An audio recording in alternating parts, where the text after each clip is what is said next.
जय श्री कृष्णा। राधे राधे। आज मैं पौंडरिक नाम के एक राजा की कहानी बताती हूँ। पौंडरिक वंशीय एक राजा वासुदेव नाम का था, जिसे लोग वासुदेव के रूप में पूजने लगे। बाद में उस राजा को भी भ्रम होने लगा कि वो ही नारायण है। इस प्रकार वो स्वयं को भूल गया और समस्त नारायण महाप्रभु के चिन्ह धारण करने लगा। और तो और उसने भगवान श्री कृष्ण के पास अपने दूत से संदेश भिजवा दिया कि वो उनकी शरण में चला आए और समस्त चिन्ह छोड़ दे।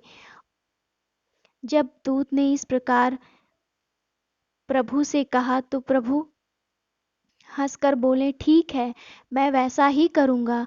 प्रभु ने कहा, दूत, मैं आपके राजा का आशय समझ गया हूँ।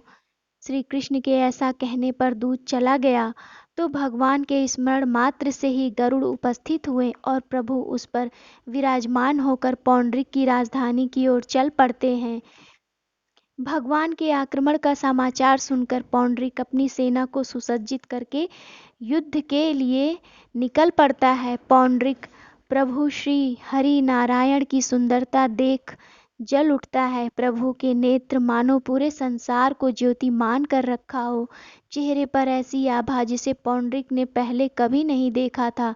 भगवान का इतना सुंदर और मनमोहक स्वरूप, दूसरी तरफ पौंडरिक का उनके जैसा दिखने के लिए धारण किया गया स्वरूप भला कैसे समान हो सकता था। उधर भगवान उसका बनावटी स्वरूप देखकर हंस पड़ते हैं। फिर दोनों तरफ से युद्ध होने लगता है। प्रभु एक क्षण में उसकी पूरी सेना को छिन्न भिन्न कर देते हैं। उसके पश्चात भगवान पौंडरिक से बोलते हैं, पौंडरिक, तुमने जो अपने दूत से कहलवाया वो सब मैं मानता हूँ और स्वीकार करता हूँ। लो, अब मैं ऐसा ही करता हूँ। ऐसा कहकर छोड़े हुए चक्र ने पौंडरिक को नीचे गिरा दिया। उसके पश्चात पूरी सेना में हाहाकार मच जाता है। फिर प्रभु उसका सिर काट कर काशीपुर में फेंक देते हैं। इस प्रकार युद्ध समाप्त करके भगवान शांति स्थापित कर देते हैं। प्रभु द्वारका को लौट जाते हैं। प्रभु की शक्ति असीमित होती है। उनके जैसा स्वरूप धारण कर लेने से कोई भी शक्तिमान नहीं हो सकता है। पौंडरिक की कथा को सुनकर हमें यह ज्ञान मिलता है कि हमें ईश्वर के सदा ही सच्चरणों में संलग्न रहना चाहिए। भगवान के चरण में पड़े रहना चाहिए। हमें किसी बात का अहंकार नहीं करना चाहिए। प्रभु का इतना दिव्य स्वरूप, इतने दिव्यमान, उनकी बराबरी भला कोई कैसे कर सकता है। लेकिन पौंडरिक अज्ञान था, मूर्ख था। इस वजह से उसे ज्ञान अज्ञानता के कारण इतनी बड़ी भूल हुई और उसके आसपास भी जो विराजमान थे उन्होंने भी उसके इस मूर्खतापूर्ण कृत्य को संपूर्ण सहयोग किया, जिसके कारण वो विनाश की ओर बढ़ा।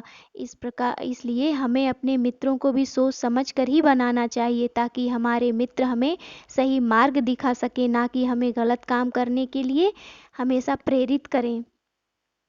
मित्र एक बहुत अच्छा हमारा मार्गदर्शक हो सकता है यदि हम अच्छे मित्र का चुनाव करें।